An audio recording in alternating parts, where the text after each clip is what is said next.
Hey everyone, this is the video basically showing you um, the work that I would do to kind of complete a painting. So basically at this point in the video, this is after I did a Zoom session with the class and I made some corrections in it. I basically blocked out some areas. I got rid of all the windows and stuff in here because I realized that the roof line needed to be fixed a little bit. And I like this light blue, so I started using it for blocking in some of the bricks and so on in here. This is a copy of the Van Gogh painting, and some areas are fairly close to being finished, but other areas need a lot of work or aren't even blocked in yet. So one of the things I like about this photo is that it does show pretty clearly the undertone. I put in a blue tone. I wasn't worrying about anything to clash with this because basically the painting is fairly much like an analogous composition, greens and blues and a little bit of yellow. So I just put in a blue undertone. I did my drawing with like a blue and black mixed together, so I had a dark tone. I've done painting on this a few times within the class, but this is my first time kind of starting to work on it separately on my own. So what I'm going to do is I'm going to try and drag through a little bit of this. And what you can see right here is I was taking the pencil and starting to draw in some of the corrections that needed to be made with the windows, putting them back on top of the paint that had dried from the last class. And so I could have that in there. And I usually use a colored pencil. It's just easy to paint on top of, and it shows up on the dry paint. And then I just started blocking in some of the details, trying to get some of my background architecture in and so on, and starting to kind of look at what I need to do to refine. So I feel like one of the things that becomes very important as you build into this is I do a lot of generalizing in the beginning, a lot of blocking in of like simple colors. I'm already trying to mix it up a little bit because it just makes my job easier later, since I know I need to add a lot of variety anyways. If I start in the bottom layer and I start adding that variety, it's easier to keep adding it and to have it start to build into something that feels a little bit more rich and a little bit more like the original master painting. You'll also notice that in the areas that are rougher that I'm using a bigger brush. I'm blocking things in a little bit wider, but that as I start moving into the places where I want this to feel more finished, I move to a smaller, finer brush and I start doing the marks more carefully and paying attention to like the patterns, the direction of the strokes and so on that I see in the original painting from Van Gogh. I just went through, it's like I don't even know what to really explain in a lot of this because a lot of it I'm just going through and looking at the original drawing, which is actually printed and up above my screen here on my easel. And I'm constantly mixing on my palette new colors to use. So I do have a video of the palette once we get through the first part of this video here. I've got an inserted clip that shows the palette, and I'll talk a little bit about the colors, but I basically mix like a main blue, main green, some light blue, some grays, a lighter green. So I just had mixtures of like, I don't remember, like 4 or 5 different piles. And then I was just adjusting constantly, sometimes adding some yellow to it, sometimes adding white to it, sometimes adding the blue and the green together, whatever it took to kind of start building that variety. But I built that out of those several main colors. What I'm doing right now is Van Gogh has a very like strong drawing style in his paintings. You can see a lot of line work, and so I'm going through and establishing the line work for the bricks because the painting needs to be on top of that line work. So the first step for me is I blocked in some of the main color just to get an idea of what I was going to do, and I was like, okay, I need to go ahead and get the line work in. I do the same thing in here. That's why I was establishing some of the darker blues and so on in here so that I could build back on top of it and let this be, the blue, be underneath my green. And I tend to just kind of move around because the thing I find with these paintings, it's not like working on a still life where you're really focusing on one object. It's pretty quick to get through like an entire rooftop all of a sudden and be done. So what I'm looking for is this blue oh, this blue is going to be really handy for me up here. And this blue also would be great right here. You know, it's part of that roof. And I probably will find even a few more places for it. Let's find out. But yeah, like I use some of it and then I lighten some also to start putting in some of the windows. And I need to go back over these. These are my undertones that I'm going to do so that later when I put the white shutters on it, the gray will show through and leave the lines in between the white shutters for me. So I'm always kind of thinking when I look at something like, what are the layers I need to do to get to that effect? What color is underneath? And then how do I block on top of that color to finish building my painting? Going back in and trying to get some of the other houses and so on, some of the other shapes put in.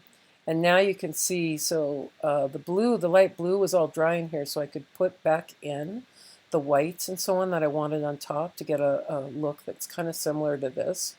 But there's also a lot of foliage. That's part of the reason I didn't fill the white in all the way through it. I just kind of drug it off and let it be loose. And now I'm going to start putting in the foliage because there are all these, they look like grapevines in the original painting that kind of stretch across and block the middle of the house. And it's the same thing with this yellow. I could see there was yellow in the house back here, but it's also yellow that needs to be layered on top of and kind of knocked back also. So I just placed some of that yellow there so I wouldn't have to worry about it later and I could start putting color on it. And I'm always taking, like here I've got a different green than down here, so I am going to come in just like what you saw me do, and you can see now I'm in a small brush and I'm putting my small marks and I'm adding in this green in other places so that it travels through the painting and everything feels connected. So now I'm putting some of the lighter greens in, and this is where I've got all my main shapes in here, like what you just saw. And now what I'm doing is I'm taking the small brush and I'm really trying to get the feeling of the brush strokes and letting this stuff underneath show through, but I'm really trying to get the mark making that Van Gogh did. And obviously, if you're doing a Monet painting, you're going to have a totally different effect. His paintings might be as rough as like what you see up here or some of this stuff, but you're not going to have this strong directional line in the same way. I just keep building up, and notice I'm kind of building from like darker greens to middle greens to more yellows. And then I'll go back again and do some of the other stuff. Because at some point I think I decided the yellow was a little strong and I needed to knock it back again a little bit with some green. Oh, this is the video showing, so let's get to that. Because that's the video that kind of shows the palette. So I kind of moved up close so that you guys could see some of the brush strokes. Let me get back to that again. And you can see some of the pattern making and the way that that underlying paint comes through. And so a lot of times what happens is when people are doing their paintings, they get to like this underlying layer, like what I've got down on the bricks right now, and they're just like, oh, that looks pretty close. And so they think they're done. And that's kind of what I mean when I say, I want you to do the layers. I want you to build up to what feels finished. To me, looking at a Van Gogh, this feels more finished, like what a Van Gogh would be. This feels more finished up here. This still needed some more work, but now I've put some of the lights in there and that feels a little bit more finished. I actually want to go back in and rework this roof a little bit more to get it to finish. This is pretty good. This is just the side of the house. It didn't have as much buildup, but I actually feel like I hit that pretty accurately for what I wanted to do over here. So it's really important to give yourself the time, and that means you're going to need to move into a smaller brush as well and start building up the layers. So here's some of my palette that I was mentioning. I've still got my gray scales on here because I was using my beginning palette from the monochromatic painting. So they actually came in handy for this painting. That's part of the reason I just left them on here so I could keep using them. I've got a Naples yellow. It's a replacement for Naples yellow. It's a hue. And then I've got some cadmium yellow medium, some cobalt blue. Over here I've got cerulean blue and I've got ultramarine blue. I knew I wanted to have different blues that I could kind of shift my blues back and forth and create other things. Then I've got Terra Verte, which is kind of an old, like more mineral type based green. And this, I believe this was olive green, which is transparent. So I usually want to mix that with something, but it's nice for darkening things. I did use blacks, and I've got back here a warm white that's made by Gamblin that I really liked using for this painting, as well as titanium white, and I added more titanium white. And this is my whole pile of wax back here.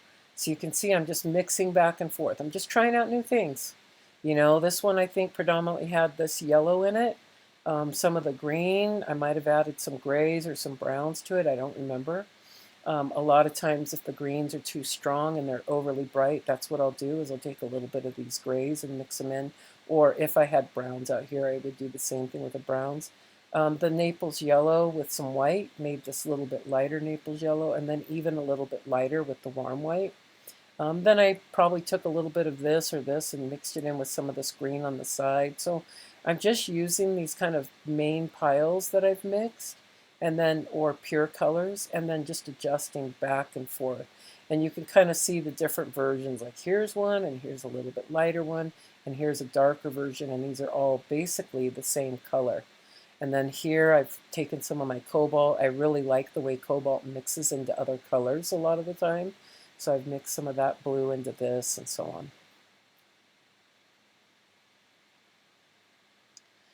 So this was the next pass I did on it, which was like a few days later. So at this point it's dry, and I'm going to come in and I'm going to start trying to hit some of my final lights in some of these areas. And so I mixed a little bit lighter of that warm white, and I was looking for places that I just might want to continue some of that. So I'm still in a really small brush. This is a little pointy bristle brush. Like it would probably be like a 1 or even a 0 or something like that. And I think,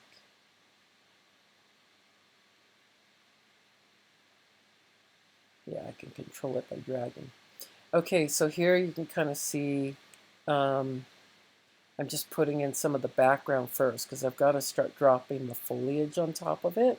So I wanted to correct and put in the gate that belonged there. And then I started trying to figure out what color for the brick wall, so I could start getting some of that brick wall blocked in.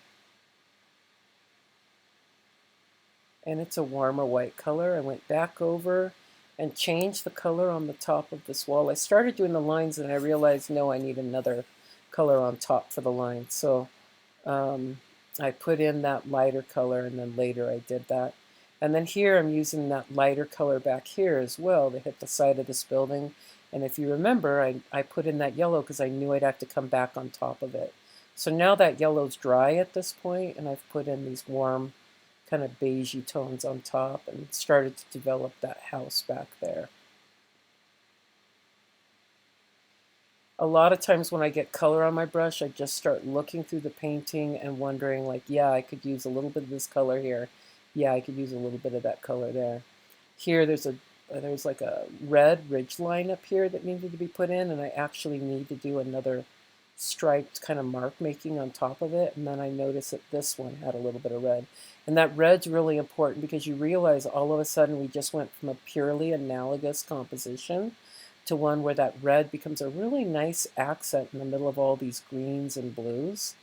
And it just adds a little bit of depth to the color that it didn't have before. It was overwhelmingly green and blue before, if you kind of look at it, and then that little bit of red just made like a huge difference as far as starting to make it feel a little bit richer. And I was looking through the painting and looking for other places where I needed to hit pieces of this red and continue it through the composition. So that's basically what's happening right now.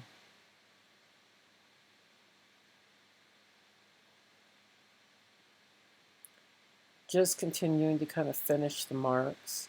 So you can see how what I had mentioned before, this painting has to be done in layers. It has to be multiple layers. If you're going to get anywhere near the level of feeling like the painting is resolved the same way as the master resolved it, then you've got to do at least a few layers of paint. It does not end by just blocking it all in and then walking away from it. And that's just kind of a really lazy way of painting anyways.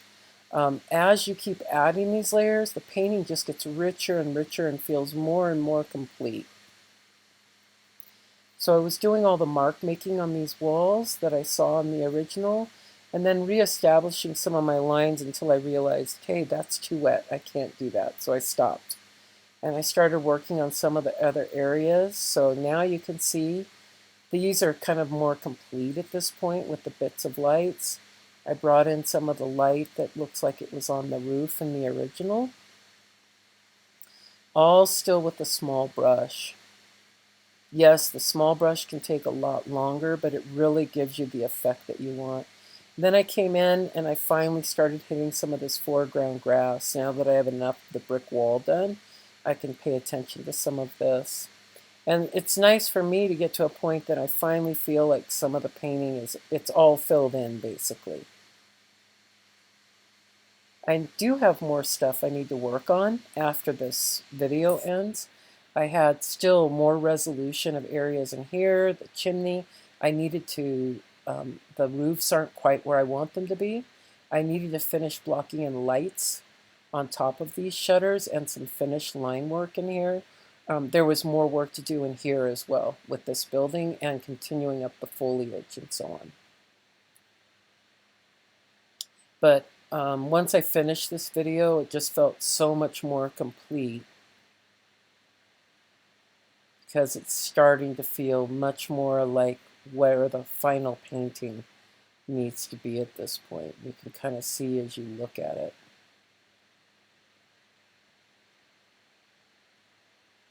So here about is where it is when I finished, and this is where it was when I started these two videos. So it's a big difference at this point, and you can see as you look through the way the marks really are building up the expression of the painting. This is where it starts to look like a Van Gogh. Before it just looked like a sloppy painting, but now it's these marks and getting all these little marks throughout the painting that really bring out his style. Start to really make it feel like it's a painting by that artist, and you can see the roof and stuff is getting blocked in. And so I'd say probably the next time I work on this painting, I'll be at a point that it feels pretty much done. Might have a little bit of final tweaking to do after that, but I think the next pass will be a completed painting.